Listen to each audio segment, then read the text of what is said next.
But yeah, to Jim's larger point, like right now, I'm rewatching Deep Space Nine, Star Trek Deep Space Nine, and I'm most of the way through season two, and like this show is tackling all kinds of subjects that have to deal with like one species invading another, dominating them for quite a while, committing genocide. Killing. I believe one of the episodes says they estimated 10 million Bajorans were killed by the Cardassians in their occupation, and like So just a few. and they were like forced labor camps. But it also gets into all the other little gritty details that you don't ever think about, like. There were collaborators. Some of the Bajorans intentionally worked for the Cardassians for self enrichment, selling out their own people. There were some of the Cardassians took Bajoran wives. Some of them actually cared for them, but for the most part, I'm sure that wasn't that way. And so they had children. So they have half Bajoran children. They left a bunch of their own children behind whenever they pulled out. And so the Bajorans, being not completely psychopathic, were like, well, they're just kids. We can't blame them for being Cardassians, and they raised them. But they're being raised by people that hate Cardassians, and that bleeds through. You had those. You have, Well, I would say you have the dynamic between Garrick and Gul Dukat, which is just yeah, people that you would think are theoretically on the same side, but it's clear they're not. well, that and their story arcs together. Like, Yeah, I mean, and you got Kira, who by the end of season one is confronted with that the guy who was just a clerk at the mining camp, and he hates himself for not standing up to what the other Cardassians were doing, and would sit there and basically just like huddle in a corner at night, trying not to listen to the screams of the prisoners being killed, and so he gets facial reconstructive surgery to look like the guy that was running the camp, so they can put him on trial, so he can publicly like apologize for the Cardassians. And then he just gets randomly killed by some Bajoran at the end, and Kira's the one that has to point it to the Bajoran, like, no, you can't blame all the Cardassians for what some of them did. And it just, just all the messy things that come along with that. And at the end of the day that this is really an allegory for World War II and the Germans, but it's cloaked behind these fictional races, and so it's there. But it's hidden behind that. So if you really truly want to, you can be like, well, it's just the Bajorans and the Cardassians. But it's an excellent show, by the way. If you haven't ever watched it, we'll talk a little bit more about it when we get to streaming. But yeah, I mean, it was, and it had the least amount of like flexibility to work with because they're stuck on a station versus the Next Generation or Voyager, which is like, oh well, the continuity didn't really matter because they're just like, oh, this week we're in this sector and there's these people and yeah, you very rarely had anything come back, and when you did, though, it was kind of bizarre the things they did bring back, like how they wrote off Tasha Yar because she was like, "This show's not going anywhere. I'm going to go for my film career." And then they bring her back for one episode where it's the alternate timeline, but they set everything up to then bring her back as her half Romulan daughter in the present day. just exactly like her, Yeah. just with Romulan haircut and Romulan ears. Yes. Yeah. Just the weirdo things like that. I did like the fact that she was brought back to life, and I mean, inherently she died later again, but she should never have been there in the first place. Yeah. She was like the one time anomaly that stayed. Yeah. Yeah. Like I say, your move. Well, I mean, I guess you're in that bank. Yeah. Then the only other thing is, as I mentioned, I've been watching Deep Space Nine. I'm all the way through season one. I watched most of it whenever it was on TV, but I know here, Deep Space Nine. I didn't know this at the time, but it went like straight to local syndication. That's why a lot of people didn't see the whole show. Because like around here, we had at least on what I have had to watch it through WGN, which is the channel out of Chicago, which meant that like if there was let's see, be the I don't think it was during football season, so not the Bears. But like if White the Sox. Cubs or White Sox or the Bulls were playing, I'm trying to remember the sports schedule versus the TV schedule here. But in other words, there's like four sports teams that could interrupt the game. And it'd be like, okay, so now it's going to be on like at 3 in the morning on Sunday instead of its usual midnight on Saturday into Sunday. And it was a nightmare trying to watch it sometimes. So there's definitely chunks of the Dominion War I didn't see. So I'm going back to rewatch it. And I'm all the way through season one. I'm on like episode 16 of season two. I'm like, oh, right. Real seasons, not this like Netflix 8 episode crap. So, yeah. But no, rewatching it like this, I've definitely noticed some things.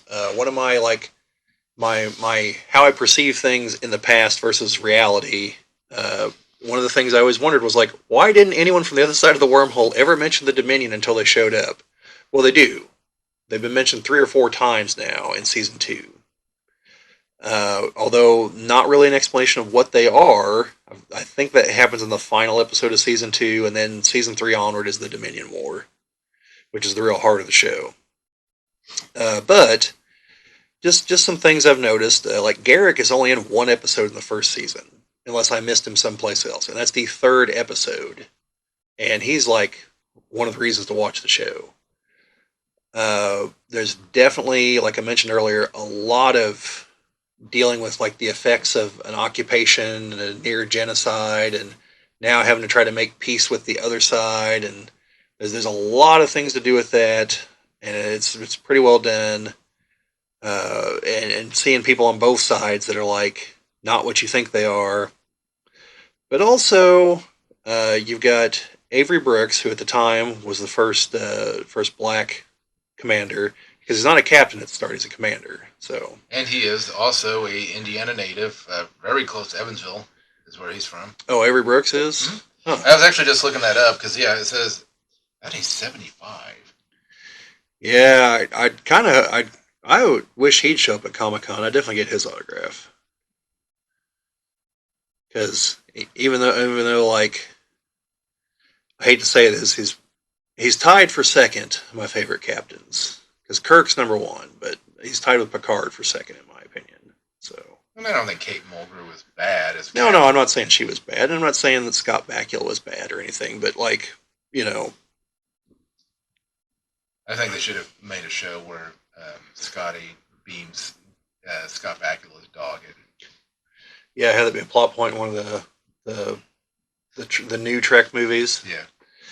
Supposedly, there's still talks about making a fourth. I keep hearing they're going to make a fourth one, but I mean, I liked Chris Pine as. yeah, I like most of the people as the characters. So, but no, like as far as Deep Space Nine, like the other thing was, it did like at the time watching it, it never clicked, but rewatching it, none of the other captains have family members on board, and he's a single father trying to raise his son, and that's definitely a very unique dynamic, and having to deal with the fact his son is friends with Nog, who initially he's really like, no, he's a dirty Ferengi, don't be friends with him. But then he comes up and sees Jake teaching Nog how to read, and he's like, all right, I'm not going to try to break these two up. Like, he's doing a good thing. Nog's going along with it. Maybe there's and ultimately it does pay off because I've seen enough of the rest of the show to know that Nog eventually joins Starfleet and everything. I was just sort of thinking that even though, I mean, obviously Deep Space Nine is mostly contained to a station, that they have aspects of all the other shows in there because they have quirks for their 10 forward. Yep. You've got, I mean, obviously you still got the command bridge, which is, engineering is just everywhere. I mean, there's not a central engineering on that entire station. Like yeah, there's one of the few things that I was just kind of as we were watching. It's like at some point you'd think someone from the Federation would be like, we just need to like overhaul the computer system here, because otherwise O'Brien, you're gonna be doing this till the day you die. Like this system is just screwed. I mean, you have that, and you still have like where like some of the Cardassian protocols can still be initiated somehow, and yeah, well, in the first season they come across that the Bajorans put a weapon on board, a bio weapon, and it triggers and like starts putting things into the replicators, and like so people like it becomes like the Tower of Babel, like they can't speak and write correctly, and and that was the Bajorans. But I know there's the future episode I haven't got to yet where the anti Cardassian thing kicks in and starts trying to kill everybody. But yeah, you got those. Even though Quark is a Ferengi, even at this point in the show, you can tell that he has weak spots for people. That he's not completely, oh, it's 100% about profit. Like, he definitely relents on a lot of things that you wouldn't expect a Ferengi to relent to. And in the beginning of season 2, there's that 3 episode arc where there's the near civil war on Bajor. And he comes to Odo and he's like, we have to leave. He doesn't say, I have to leave. He's trying to tell Odo, you have to leave too. It's the guy that's supposed to be his nemesis. And he's like, and he's trying to tell him, like, this is going to be bad for you too, Odo. Like, you wouldn't expect that. So even at this point, he's already at the point of, he kind of considers Odo a friend almost, but not quite. So I do like the episodes when they get the Grand Nagus on there. he's been in there a couple times already. Yeah. I don't know his voice. Oh, I don't think of the actor that plays him. Oh, it's oh, I had it, but he's the guy in the Princess Bride, Yeah. the Vanzini, the mastermind. Yeah, it's him. It's Wallace Shawn, I think is his name.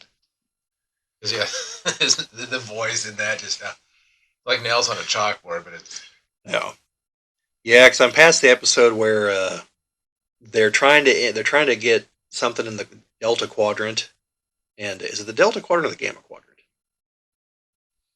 I don't know. It's not the Alpha Quadrant, but I think it's the Delta Quadrant. No, I think the Delta Quadrant's where the Voyager wound up. I think it's the Gamma Quadrant. But they're negotiating with them over there, and it turns out that the Ferengi that's been helping Quark is a woman. In a Ferengi culture, they're not allowed to engage in business practices and any of that stuff. So she had to disguise herself as a male Ferengi, which means she had to make her ears a lot larger. But she also actually fell in love with Quark. And yeah, like at the end of that episode, you see again what I was talking Gamma about. Quadrant. Yeah, you see again what I was talking about, where the Nagus is wanting to do something against her, and Quark steps in and is like, "No, you're not going to do that," even though it's going to cost him all kinds of money. And he sticks up for her, and the way he does it is kind of reminding the Nagus, like, "Well, if I'm going to go down for consorting with her, you took her advice too, buddy. Like, you're going to as well." And the Nagus is like, "All right, let's just not talk about this ever again." He's like, "All right." Well, I think they also complained the fact that she wore clothes. Well, yeah, in Ferengi culture, Ferengi women aren't allowed to. So, but yeah, there's like I said, there's spots where you see that Quark is not 100% driven by profit. Like the front, he makes like 90% probably, but he has those soft spots, and eventually they come through more towards the end of the show. Did they ever address where the Starfleet gets their gold press platinum to pay for stuff like Quark? Because I'm pretty sure they have to buy their drinks. Yeah, I'm assuming that. I think because they're an outpost on the edge, because they're still dealing with commerce, that they're given a stipend. Except for Dax, she's just winning it at the Dabo tables and stuff because she's really good at gambling, apparently. But yeah, watching it, I've also gotten several ideas for if we ever get around to our franchise fixes for Star Trek, like shows they could do. Like, it wouldn't take anything to make a show about one of the Trills and like follow different hosts for them. I'd definitely like to see a show set during the war with the Cardassians. Because, like, it looms large over the next generation and this, but we never actually see the war. And I'd like to see that. Those are just a couple of ideas. I got several others, but, yeah. And then, of course, there's the thing I asked you about. Real early on, you see the transporters used to move gold press latinum, and it shouldn't be able to. Because if the replicator can't replicate it, the transporter shouldn't be able to reassemble it either. Because the transporter is just a replicator. Right. So that's definitely a thing there. So something to consider on that. Makes me wonder, though, what they actually have to feed into the replicator to make it. Well, like... Because it would have to be some sort of, raw components to be able to recreate. Yeah, I mean, it's base. It could just be hydrogen, But... like, they're on Deep Space Nine, or even on the Enterprise, whenever they get a drink, it comes with a container. Well, I'm sure the container just gets fed right back into the system, chewed up at the molecular level, and then probably, if I had to guess, I would say that's where the toilets all lead. Well, they mentioned that on Enterprise is that yeah, this is pretty much all waste, and they're like all waste, and they're like, oh, it still tastes pretty damn good. Yeah, although I do notice that there have been a few points in the episodes where they've emphasized uh, that real food does taste a little bit different than replicated food. So Well, I mean, Scotty can taste the difference between synthahol and that was the other thing I noticed is almost everyone's drinking synthahol. They point that out, and I would think that Cork would have like the good stuff. Well, I'm sure he does, yeah. but no one's busted out the Romulan ale yet, though. That's illegal. Surprised Cisco doesn't drink that once he brings the Romulans into the war. Because you remember how he accomplished that feat, right? Yeah. Yeah, all it cost to bring him into the war was the life of a Romulan senator, a criminal, and Cisco's self-image. As Garrick said, a bargain. Yeah, that's the one thing I did like about Deep Space Nine. Is there was, well, you're out there in the middle of nowhere. You don't have the Yeah, it requires some moral flexibility occasionally. Yeah, well, that was another thing. Is like in the first episode, like Cisco is pissed off at Picard. You know he blames him for his wife's death because she died there at Wolf 359. yeah. And but by the end of the episode, I don't think he was as pissed off at him because he sees him again, and that's when he tells him like, "No, I want to stay." And he doesn't apologize or anything, but like I can tell that like I think he's moved past it a little bit.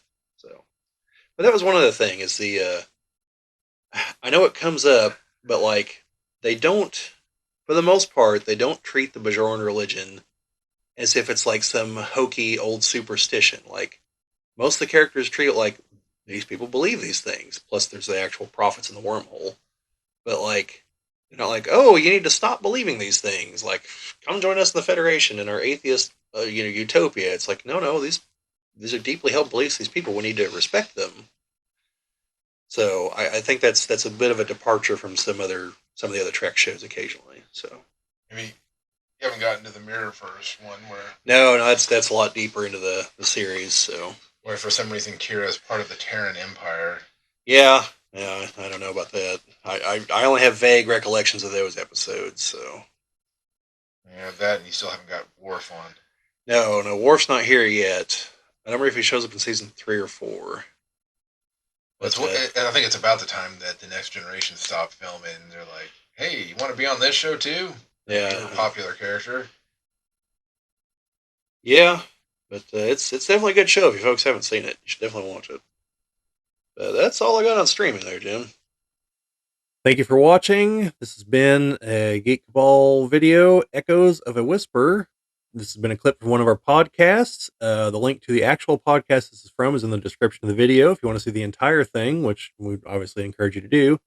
But otherwise, if you enjoyed what you saw, a thumbs up is always appreciated. Subscriptions and all the rest is definitely appreciated. Comments, as always. But just in general, thank you for watching. Hope you liked it. And check out the other videos we have here on the channel. See you later.